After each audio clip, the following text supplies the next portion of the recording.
seja nosso Senhor Jesus Cristo, para sempre seja louvado. Meus queridos e amados irmãos, é verdade que as obras que nós realizamos em Cristo, na sua misericórdia, no seu amor, na sua graça, não serve para nada? É verdade? Não serve para nada? Não coopera em nossa salvação? É verdade isso? Será que o princípio de Lutero, somente a fé, é verdadeiro? Vamos lá. Vamos ver o que o Evangelho de hoje diz em São Lucas, capítulo 19, versos do 11 ao 28. Ou melhor, o que Cristo Jesus nos ensina. Ele mesmo. Ele é o Rei. Ele veio para uma terra distante para ser coroado rei. Isso aqui é a história da redenção, que Jesus conta em uma parábola. Veja. Naquele tempo, Jesus acrescentou uma parábola porque estava perto de Jerusalém. E eles pensavam que o reino de Deus ia chegar logo. Então Jesus disse: um homem nobre partiu para um país distante, a fim de ser coroado rei e depois voltar. Veja, aqui nós podemos pegar Jesus, que veio do céu até a terra, veio do céu para cá, veio de um país distante para ser coroado rei e depois voltar. Viu? Ou nós podemos dizer que Jesus morreu e foi para o céu para ser coroado rei lá diante de Deus Pai e depois voltar à sua segunda volta. Nós podemos interpretar tanto a primeira vinda de Cristo para ser coroado rei aqui no alto da cruz com a sua coroa de espinho e voltar para o céu como rei e lá sentar no seu trono para julgar os vivos e os mortos, ou seja, para julgar aqueles que morreram salvos e aqueles que morreram condenados. Ou podemos interpretar Jesus que foi para o céu ser coroado rei diante do Pai, à destra do Pai, e depois voltará para prestar, fazer seu julgamento, para prestar contas, né, para fazer os seus inimigos prestar conta. Veja. Então Jesus disse: um homem nobre partiu para um país distante a fim de ser coroado rei e depois voltar. Chamou então 10 dos seus empregados, 10 aqui totalidade, né? Chamou então 10 dos seus empregados, entregou 100 moedas de prata a cada um e disse: procurai negociar até que eu volte. Veja, Jesus entregou 100 moedas de prata a cada um, ou seja, distribuiu a graça salvífica, a graça santificante, a graça que dá a vida eterna. Ele deu a todos os 10, né, que aqui simboliza toda a humanidade.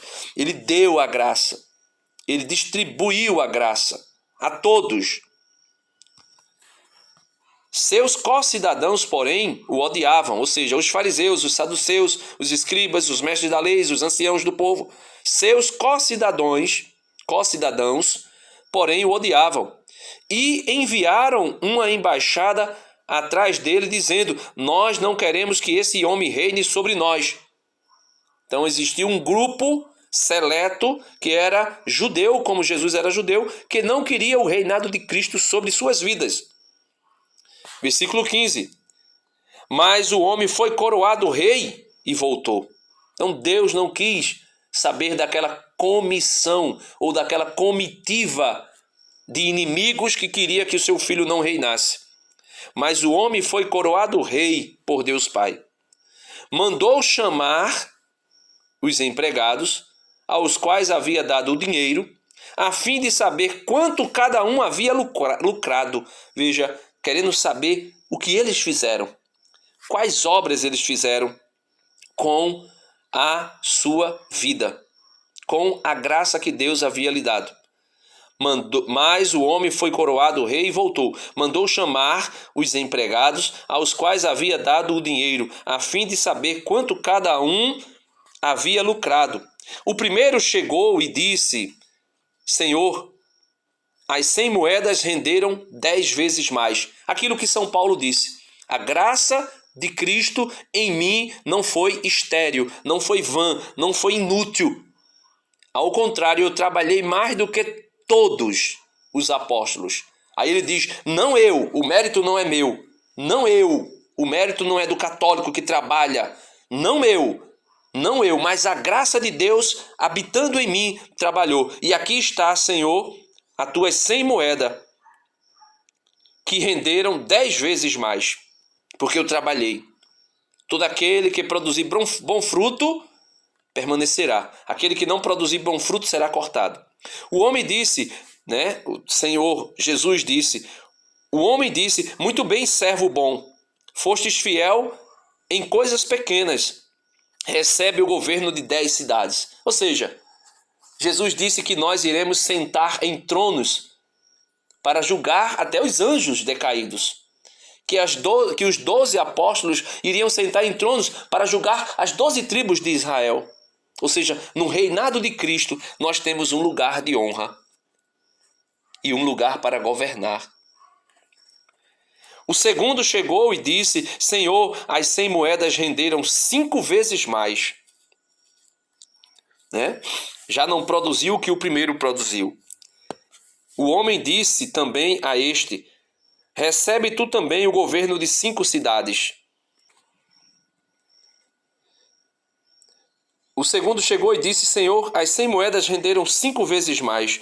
O homem disse, ou seja, Jesus disse, recebe também, Jesus disse a esse, recebe tu também o governo de 5 cidades.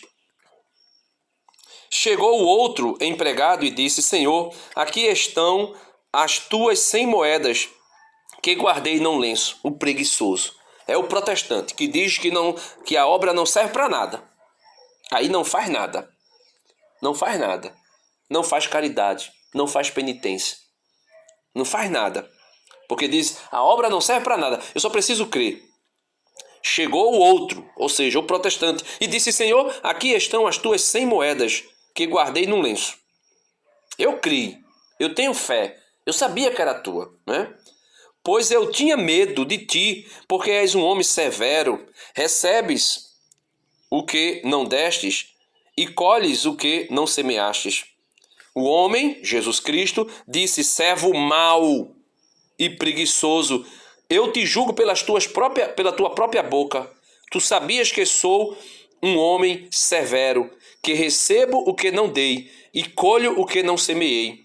Então, por que tu não depositastes meu dinheiro no banco? Ou seja, por que tu não fostes, amigo, à igreja e depositasse na igreja isso? Ajudasse na igreja, trabalhasse na igreja. Para que a igreja multiplicasse essa graça de alguma forma. Ao chegar, eu o retiraria, ou melhor, então, porque tu não depositaste meu dinheiro no banco? Ao chegar, eu o retiraria com juros. Né? Veja, uma graça que Deus nos dá quando nós depositamos na igreja, quando nós trabalhamos na igreja, isso rende juro, meu irmão. Isso alcança milhares de pessoas. E aí Jesus ia tirar em juro. Ou seja, não somente eu iria ser salvo, mas muitas outras almas. Depois disse aos que estavam aí presentes, tirai dele as 100 moedas e dai-a àquele que tem 1000. O protestante não trabalha, por isso vai perder a graça e vai ser passada para o católico. É isso que o protestante pensa. A obra não serve para nada. Os presentes disseram, Senhor, esse já tem 1000 moedas. Aí alguém vai dizer, olha, o católico já tem. Aí Jesus diz, ele respondeu, eu vos digo, a todo aquele que já possui será dado mais ainda, mas aquele que nada tem será tirado até mesmo o que ele tem, porque não é dele, é de Deus. A graça que Deus derrama sobre a pessoa, e aquela pessoa preguiçosa, mesquinha, miserável, não trabalha, não luta pela sua própria salvação, não luta pela salvação dos outros, até isso que foi dado a ele, até a graça que Deus derramou sobre a vida dele, será tirada, porque não pertence a ele, não é dele. E quanto a estes inimigos, os fariseus, todo que se opor a Cristo, todo que se mostrar como um anticristo, como foi Lutero e os reformadores.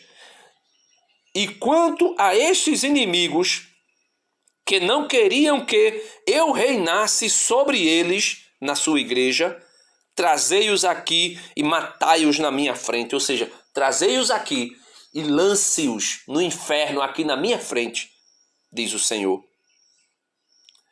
Jesus caminhava à frente dos discípulos, subindo para Jerusalém. E só esse versículo aqui tem um poder escatológico, espiritual maravilhoso. Jesus caminha à frente dos discípulos